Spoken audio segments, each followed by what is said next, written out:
Every week we are lots of people arrested for committing all sorts of crimes, but this week we're taking a closer look at those doing the arresting. Last year, at least 22 Corpus Christi police officers were disciplined internally for a variety of offenses. 6 of them involved more than just a simple letter of reprimand, and we're highlighting the worst case tonight. It's a story you'll only see on Action 10.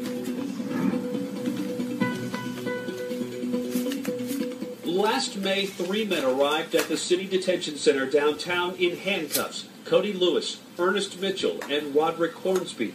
Lewis was arrested for drug possession, Mitchell and Hornsby for interfering with his arrest. At first, everything seems to be normal. The men calmly line up against the wall to be processed, when suddenly an officer throws Roderick Hornsby to the ground and holds him there, even elevating his arms, which is very painful while in handcuffs. You're lying on the ground. Yes, sir. His knee in your back? Knee in the back, knee was in the neck, in the ear. He just... Your hands, in part of the video, you can see them. He's elevating higher and higher. It felt like 10 minutes, but I think the video shows like 3 minutes or so, something like that. 20 seconds, something like that. The officer who threw Hornsby to the ground is Senior Officer Norman Morton, who later had to explain his actions to Internal Affairs after Hornsby filed a complaint about excessive force. In his recorded interview, Morton told Internal Affairs that just before the takedown, Hornsby got very vocal and started to struggle and resist. He didn't comply with your commands to turn around? No. And then when I put my hands on him to make him turn around, he started to pull and struggle, so I don't know what he's going to do, so safest and easiest thing to do is put him straight to the ground. Did you pull and struggle? No, I didn't pull and struggle. You can clearly see in the video I didn't pull and struggle. At anyone at this point? No, like I said, he didn't spit, he didn't kick, I wasn't going to give him the So he was just being verbal, basically? He was being verbally aggressive, and I tried to turn him around and force him, and he didn't want to turn, so I just took him straight down to the ground. You seen the video from CDC? Did you watch it? Absolutely. What was your take on the video? Well, it's pretty obvious. I didn't like it. Chief Floyd Simpson says although a handcuffed prisoner can still hurt an officer very badly, it's clear that excessive force was used in this situation. As with all discipline cases, a special review committee made up of other higher-ranking officers eventually looked at all the evidence from Internal Affairs. They recommended Morton be terminated for using excessive force, providing false statements on a police report, and lying to Internal Affairs. But Chief Simpson has the final word, and he scaled back Norman Morton's punishment to a 2-week suspension, believing that while disturbing, the incident should not cost the longtime officer his job. I have to look at the totality. You know, Norman has been here a long time. He's served the community well. He has many accommodations in his file, and so I think that he's salvageable. Obviously, I didn't terminate. He's salvageable, and I think that he can go on and continue to serve the public well, just as he's done for many, many years. Hornsby couldn't believe Morton wasn't fired and worries the same thing will happen to him or someone else again. How has this affected your opinion of CCPD? And every time I see a cop, I think about this man here. Chief Simpson says this incident is not an example of what CCPD stands for and won't be tolerated. Did he exhibit misconduct in this particular situation? Yeah. Did I act on it? Yes. Was my discipline to him appropriate? We'll see. Well, the chief said, we'll see, because Officer Morton has appealed his punishment, and that process is still ongoing. Roderick Hornsby has already retained an attorney who told me they are just about to file a lawsuit against the city. By the way, the charges against Hornsby were dropped. The other 2 officers in the room at the CDC that night were also issued letters of reprimand for not stepping in or saying anything about it to anyone afterward.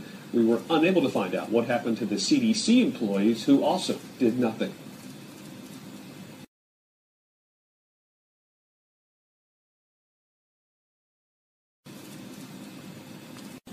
There are currently 4 officers employed by CCPD, about another 200 civilians. By far the majority are never involved in confirmed cases of misconduct, but every year a few find themselves on the opposite end of an interrogation table. We told you about one especially violent case last night. Tonight, the other 5 that all resulted in suspensions last year. Senior Officer Matthew Morrow was suspended for a day last year for accidentally leaving his AR-15 patrol rifle on the back of his trunk while unloading his equipment in CCPD's parking lot downtown. Investigators believe it was out of the open for about 10 minutes before a civilian employee noticed it. The next case involves the Whataburger at SPID in Nile. Officer David Saldana was dispatched to a domestic disturbance, but initially he refused to respond, saying he was taking a meal break instead. Today we have a disturbance pending 6034 Baltic. I'm waiting for another unit. Careful, I'll be out of Whataburger now. You're not clear, Bravo 334 until another unit gets clear. Well, 330, is that a priority one call? Negative. It's not. It's party 2, but you're not clear. Careful, I'll be out of Whataburger now. At least one other officer who heard that exchange actually called dispatch to share his thoughts. I'm just trying to let you know that all of us heard that, so, we don't support that, okay? Saldana later told Internal Affairs he was feeling sick and needed food. He was eventually handed a 2-day suspension for not responding and for lying to Internal Affairs. The committee of officers reviewing his case said the significant delay in the police response of over 6 minutes involving a call of domestic violence could have had tragic results. We have an update on Officer 330 and what he is doing these days. He is...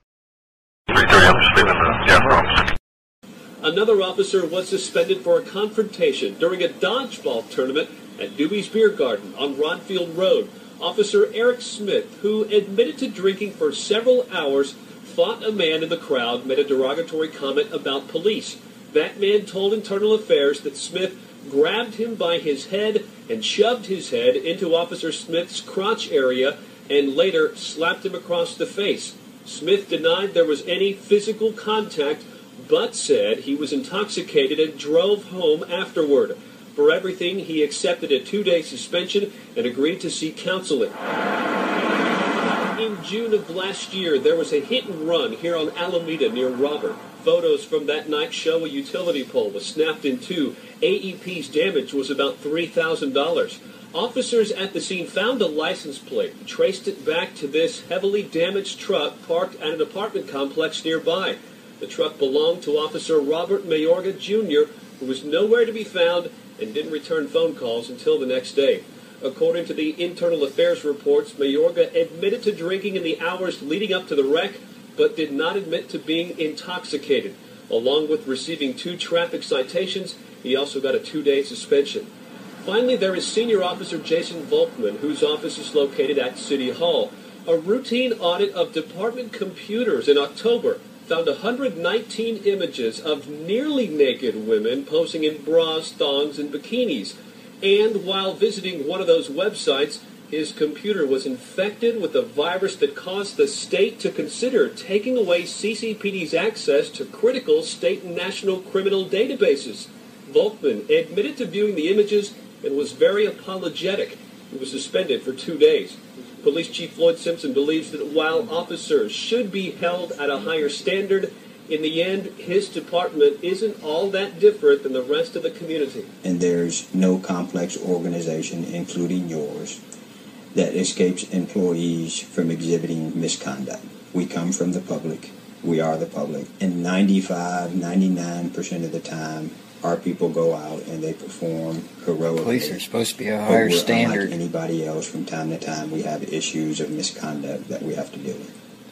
Then again, sometimes he doesn't have to deal with them. Driving Robert McChester, the officer convicted in federal court of having a sexual relationship with a 15-year-old girl, and Justin Luetta, the officer accused of concealing evidence in the McChester case, all resigned last year. They never had to be disciplined by CCPD at all. We have an update on Officer McChester, the child molester. After multiple internal affairs investigations that led to no action by the Corpus Christi Police Department, the FBI got involved and convicted McChester. He is now in federal prison. Already on paid leave before turning in the resignations this week. John Rapolo first broke this story and joins us live with the latest. John. Yeah, well, those 2 officers resigning today, both of them recent graduates of the police academy. One of them was the president of the graduating class. Today, the CCPD police chief speaking out. They had a whole career in law enforcement in front of them, but because of some allegations of misconduct, these two brand new CCPD officers are off the force. That's just the end of it. CCPD Chief Floyd Simpson still remaining very tight-lipped about specifics. We broke this story last week, and we had to dig for details about what these officers did to get them in hot water in the first place. Both were part of this police academy class in August. Brian Cantu was the class president and spoke at the ceremony. Officials said a few weeks back Cantu had a disagreement with his girlfriend, became distraught, and held a gun to his own head. We interviewed the chief when the officers were first suspended last week. What I don't want to do is to cloud the issues by talking about specifics in the investigation with the media. So we got specifics ourselves. The second resignation accepted today was from this man, Spencer Christian. He also graduated from the police academy in August. According to Dallas police, Christian was arrested about 2 weeks ago for assaulting a family member. He was picked up in Arlington that same day after a car accident and shipped back to Dallas to face that charge. We hire people with high expectations. Once you put the badge on, there's an even higher threshold that your conduct, both on and off duty, will be above approach. And well, a third officer from that same police academy class that graduated in August has also resigned, but not for any kind of misconduct. She is a female, wanted to change careers. Live in the studio, John Rapullo, Action 10 News. John, thank you. The Corpus Christi Police Department, who was arrested over the weekend for DWI. The police department says Senior Officer Hector Corona resigned today. Now, he was pulled over by a fellow officer around 3 a.m. Sunday. He was not on duty at the time. The department had placed Corona on restricted duty during its investigation, but that is now over because he's resigned from the police department. Well, a Corpus Christi police officer has resigned after the department started up an investigation into him. Now, that investigation was just in its early stages, and now that he has resigned, it's not going to be completed. Investigative reporter Andrew Ellison joins us here in the studio now with more on this story. Andrew. Well, Lee, it was Captain Bernardo Torres who resigned on Friday after working on the force for over 27 years. Now, CCPD says that officials told me today that they were in the early stages of investigating Torres for misusing company equipment. They say that Torres was using department computers for inappropriate reasons, but Police Chief Floyd Simpson says that they weren't able to get very far in their investigation because the captain resigned. Does the timing of his resignation seem odd? Not to us. It's his choice. You know, you make a choice to come and work, and then you make a choice when to leave. He chose to leave. Now, we tried to talk with Torres at his home today, but nobody answered the door.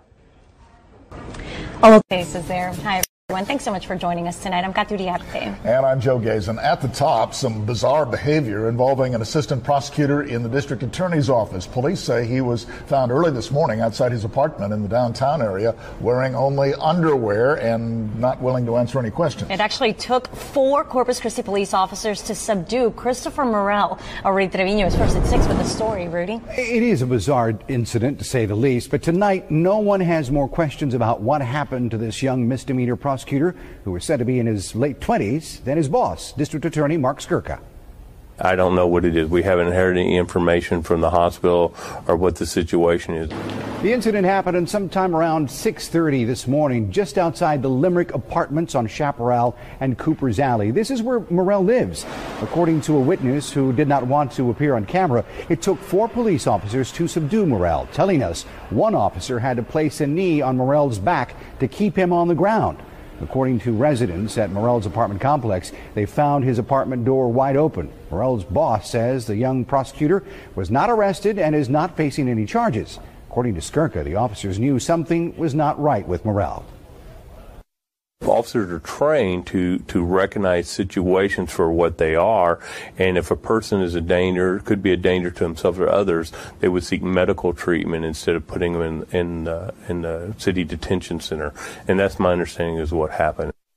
Now, the young prosecutor, who has only been working in the DA's office for about 4 to 6 months, was transported to Spahn Memorial for evaluation. No word of alcohol or drugs may have been involved. Joe, got you. Just bizarre. Yeah. It is. All right, Rudy, thank you. And it's some scary moments outside of Grant Middle School this morning for parents who are dropping off their kids. Thanks for joining us, everyone. I'm Kat Uriarte. And I'm Rudy Trevino. CCISD officials say a CCISD officer who was trying to direct traffic was forced to pull out his gun on a driver. Bill Churchwell is first at 5 from Grant Middle School with today's top story. Well, imagine you have about 1,100 kids being dropped off. You have a lot of traffic, and what you do not have are crossing guards. You only have one CCISD police officer trying to direct the chaos. And then this happens. Take a look. This is a picture of the scene given to us by a 3 News viewer. It appears to show the officer pointing his gun at the windshield of a small silver car. During that time, witnesses say kids were all over the school property and saw the whole thing go down. The officer was forced to draw his weapon after a woman behind the wheel of the car hit the officer. It happened around 8:30 this morning when district officials say the officer was directing traffic and the woman was attempting to do a U-turn and go the wrong way. Witnesses say the woman was stuck in traffic and confused. However, after repeated commands from the officer to stop, the driver ended up hitting the officer. 31-year-old Misty Rojas, who also goes by the name of Melissa, was cuffed and taken into custody for assault on a public servant. Now, we spoke with one witness who actually took up for the driver. He was standing in front of the car telling her to back up, and she couldn't because, she was going to hit the curb. So he kept telling her back up. She wouldn't do it, so he pulled his gun out on her, which forced her to edge back and hit the curb, and he just sat there with his gun out. Now, I spoke with the CCISD police chief by phone, who said his officer acted appropriately and that he has an obligation to prevent a person from causing harm to himself or anyone else. The officer, whose name has not been released, will be okay. He was checked out and he will be on light duty for a few days. But back out here live, a letter actually went home with students this afternoon, letting parents know about the incident and actually has some do's and don'ts. What's expected from parents when they pick up and drop off their kids. Reporting live tonight, Bill Churchwell, 3 News. Now back to you. Bill, thanks a lot for that report. Amazing. Story is first at 6. 5 police officers involved in the confrontation at airline near Cimarron were put on paid administrative leave as a matter of routine, but they are all said to be back on duty tonight. Reports show the man was being questioned for riding his bike the wrong way down airline, and they say he resisted arrest and that they were forced to use pepper spray and the taser weapon to subdue him. However, detectives continue to investigate the incident, and they say they'd like to talk to anyone who may have witnessed.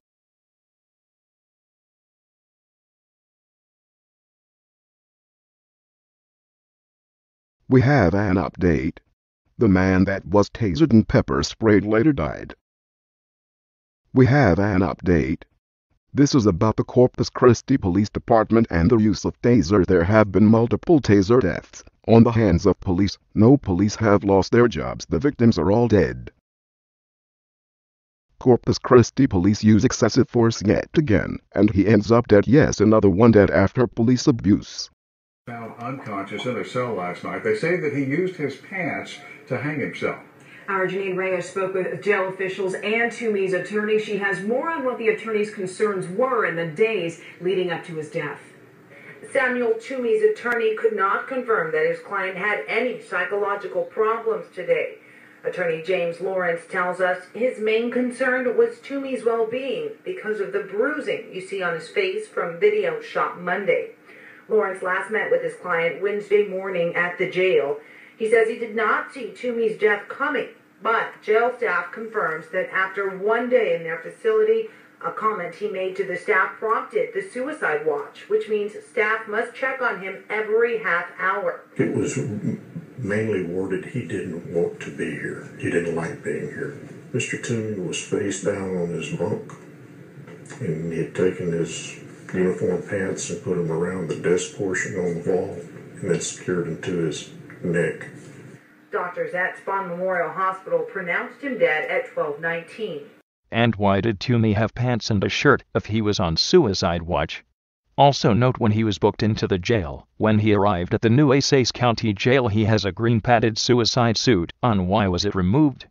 Why was Toomey in pants and shirt in a cell on suicide watch? And why did Toomey have pants and a shirt if he was on suicide watch? Also note when he was booked into the jail. When he arrived at the new Nueces County Jail, he has a green padded suicide suit on. Why was it removed? Why was Toomey in pants and shirt in a cell on suicide watch? Here is Toomey when he was booked into the Nueces County Jail. So how did Toomey commit suicide with the pants he wasn't supposed to have with this table? I'm just wondering, it doesn't seem like the pants would be long enough. The Nueces County Jail representative says Toomey was found lying face down on his bunk, so if that's the case, Toomey's pants would have to wrap around the big concrete table. Toomey wasn't very tall, the pants would not be long enough. Toomey's death may have been due to his injuries sustained from the use of excessive force from the Corpus Christi Police Department. The suicide is just being used to cover it up.